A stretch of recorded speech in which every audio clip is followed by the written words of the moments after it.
ఢిల్లీలో సెగలు, గల్లీలో మంటలు.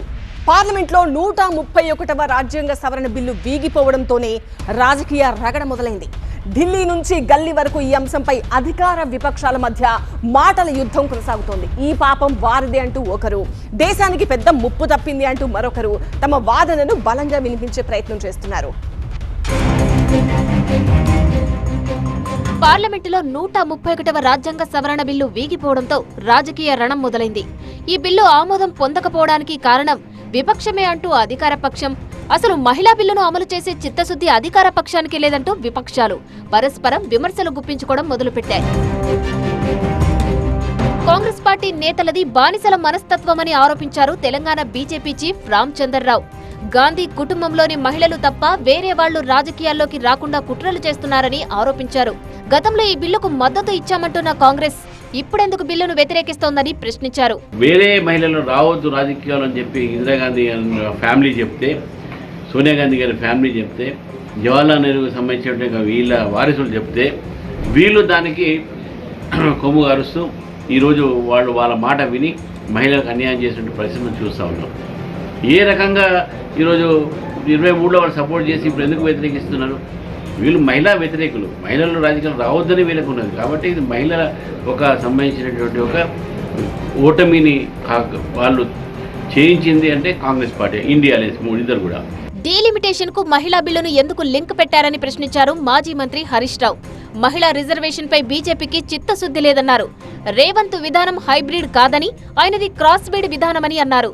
దేశమంతా కాంగ్రెస్ నేతల ఇళ్లను బీజేపీ ముట్టడిస్తుందని, కానీ రేవంత్ మాత్రం కేంద్ర మంత్రి ఇంటికి టిఫిన్ కు వెళ్లారన్నారు. 2/3 కావలసినటువంటి ఆల్మోస్ట్ 68 సీట్లు బీజేపీకి తక్కువగా ఉన్నాయి. మరి తెలిసి బీజేపీ ఎందుకు పెట్టింది అంటే రాజకీయంగా పెట్టింది. బీజేపీకి చిత్తశుద్ధి లేదు. మహిళా రిజర్వేషన్ తెచ్చే విషయంలో బీజేపీకి చిత్తశుద్ధి ఉండుంటే డీలిమిటేషన్ ప్రక్రియకు మహిళా బిల్లుకు ముడిపెట్టకూడదు. మీరు ముడి పెట్టినారంటేనే మీకు నిజంగా బిల్లు పాస్ అవ్వడం, మహిళలకు రిజర్వేషన్ రావడం విషయంలో బీజేపీకి చిత్తశుద్ధి లేదు అనేటువంటి విషయం అర్థమవుతా ఉంది. మీకు 2/3 లేదని తెలుసు కదా. ఇలా కాంగ్రెస్ పార్టీ కూడా దాగుడు మూతలాడుతూ ఇవాళ మహిళల విషయంలో 2 పార్టీలు దొందే, కాంగ్రెస్ బీజేపీలు ఇద్దరు కలిసి ఈ దేశం మహిళలకు ఇవాళ తీరని అన్యాయం చేసింది. పార్లమెంటులో బిల్లు వీగిపోవడంతో ప్రజాస్వామ్యం గెలిచిందన్నారు మంత్రి Ponnam Prabhakar. Delimitation bill pass కాదని తెలిసి దానికి మహిళా రిజర్వేషన్ బిల్లు కలిపారన్నారు. తెలంగాణ బీజేపీ ఎంపీలకు చీము నెత్తురు లేదా అని విమర్శించారు పొన్నం ప్రభాకర్. దక్షిణ రాష్ట్రాలకు అన్యాయం చేయాలని చూశారన్నారు టీపీసీసీ చీఫ్ మహేష్ గౌడ్. రాహుల్ ఖర్గే నిర్ణయంతో దక్షిణాదికి న్యాయం జరిగిందన్నారు. మహిళలకు పూర్తి స్థాయిలో న్యాయం చేసింది కాంగ్రెసే అన్నారు. దేశానికి మహిళను ప్రధానిని చేసింది కాంగ్రెసే అని తెలిపారు. నిన్న సిగ్గుచేటు మోడీ గారు తల వంచుకోవాల్సిన పరిస్థితి. పార్లమెంట్లో తీసుకొచ్చిన బిల్లులు వీగిపోయినాయి. దాంట్లో కూడా మోసమే. మహిళల పేరిట దొంగ చాటున డీలిమిటేషన్ చేసుకోవాలని, దక్షిణ రాష్ట్రాలకు అన్యాయం చేయాలని తపన పడితే రాహుల్ గాంధీ ఖార్గే నేతృత్వంలో అపోజిషన్ పార్టీలతో ఏకమై బిల్లుని వీగిపోయి చేశారు. ఇది ప్రజాస్వామిక విజయం అనే మాట కూడా ఈ సందర్భంగా మనవి చేస్తా ఉన్నాను. 3 బిల్లుల పేరుతో డీలిమిటేషన్ అమలుకు కేంద్రం కుట్ర చేసిందన్నారు సీఎం రేవంత్. ఈ బిల్లు వీగిపోవడంతో దేశానికి పెను ప్రమాదం తప్పిందన్నారు. మహిళా రిజర్వేషన్లకు కాంగ్రెస్ అనుకూలమని, ఈ ఒక్క అంశంపై సోమవారం ప్రత్యేక పార్లమెంటు సమావేశం పెట్టాలని డిమాండ్ చేశారు. ఏదైనా తీసేయండి. 2027 సంవత్సరం నుంచి ఉత్తరప్రదేశ్ శాసనసభ ఎన్నికల్లో కూడా మహిళా రిజర్వేషన్లు అమలు చేయడానికి చేయాల్సిన సవరణలన్నిటిని కూడా న్యాయ నిపుణులతో చర్చించి అన్ని సవరణలు చేసుకొని తీసుకురండి. ఇక వేరే ఏ బిల్లులు ఏ ముసుగులు దొడుక్కొని రాకండి. ముసుగుతో వస్తే మేము గుర్తిస్తాము.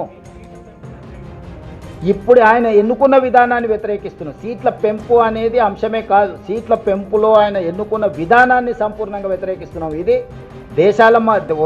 దేశంలో దక్షిణ భారతదేశం, ఉత్తర భారతదేశంలో అంతరాన్ని పెంచుతుంది. చిన్న రాష్ట్రాలు పెద్ద రాష్ట్రాల మధ్యలో అంతరం పెంచుతుంది. ఇది దీర్ఘకాలికంగా దేశ సమైక్యతకే ప్రమాదకరంగా మారుతుంది. ఈ ప్రమాదాన్ని నిలువరించడం బాధ్యతగా, దేశ సమగ్రతను కాపాడడం మా బాధ్యతగా భావించి నిన్న చట్టసభలలో మోడీ గారు ప్రవేశపెట్టిన చట్టాలను ఓడించినము. ఇప్పుడు వాటి మీద ఇంకా చర్చ లేదు.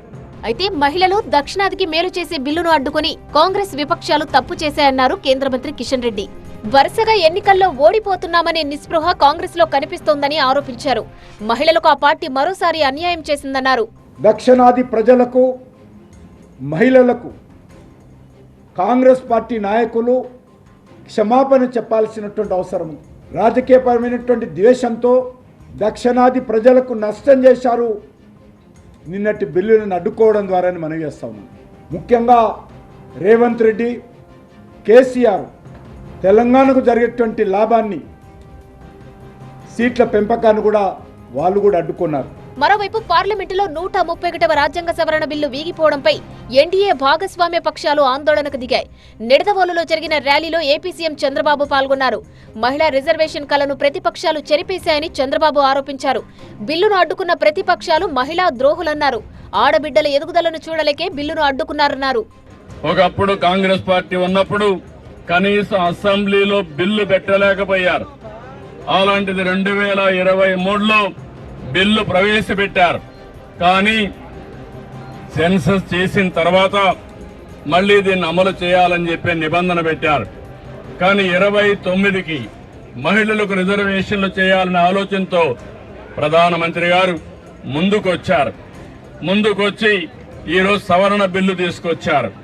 అలాంటి సవరణ బిల్లుని వీళ్ళు కావాలని డిఫీట్ చేయడం, దానికి దుర్మార్గంగా మనం చూస్తే రాజ్యాంగ సవరణకు 2/2 మెజార్టీ ఉండాలి. దాన్ని ఆసరాగా తీసుకుని నిన్నంతా వక్రీకరించే భాషలో మాట్లాడారు. పార్లమెంటులో ఈ bill వీగిపోవడం దురదృష్టకరమన్నారు AP speaker Ayyanna Patrudu. ప్రతిపక్ష పార్టీలు బిల్లును వ్యతిరేకించడం దారుణమన్నారు. మహిళలకు చట్టసభలో ప్రాతినిధ్యం ఇవ్వడం అవసరమన్నారు. మహిళని ప్రధాని చేసిన పార్టీ మహిళా రిజర్వేషన్ బిల్లును వ్యతిరేకించడమేంటన్నారు. మరోవైపు డీలిమిటేషన్ బిల్లును వ్యతిరేకించడం చారిత్రక తప్పిదమన్నారు ఎఫ్డీఆర్ వ్యవస్థాపకుడు జయప్రకాష్ నారాయణ. 2026 జనాభా లెక్కల ప్రకారం డీలిమిటేషన్ చేపడితే దక్షిణాదికి లోక్సభ సీట్లు తగ్గుతాయన్నారు. బీజేపీకి డీలిమిటేషన్ వల్ల లాభం లేదన్నారు. 195 సీట్లు కూడా చెప్పాడు. 129 ప్లస్ 65 వస్తాయి, 66 వస్తున్నాయి. యాక్చువల్గా 195 విస్పష్టంగా అంకెలతో సహా చెప్పారు. ఇది అమెండ్మెంట్ తీసుకొస్తామన్నారు. అంటే మీరు ఏమని గొడవ చేస్తున్నారు, రోజు వీధుల్లో గొడవ చేస్తున్నారు కదా. దక్షిణాదికి అన్యాయం జరిగిపోతుంది, మాకు జనాభాకి మాకు ఆర్థికంగా పెరిగినా కూడా మాకు జనాభాని అదుపు చేసాము, దానికి మా మీద మీరు పెనాల్టీ చేస్తున్నారని చెప్పని.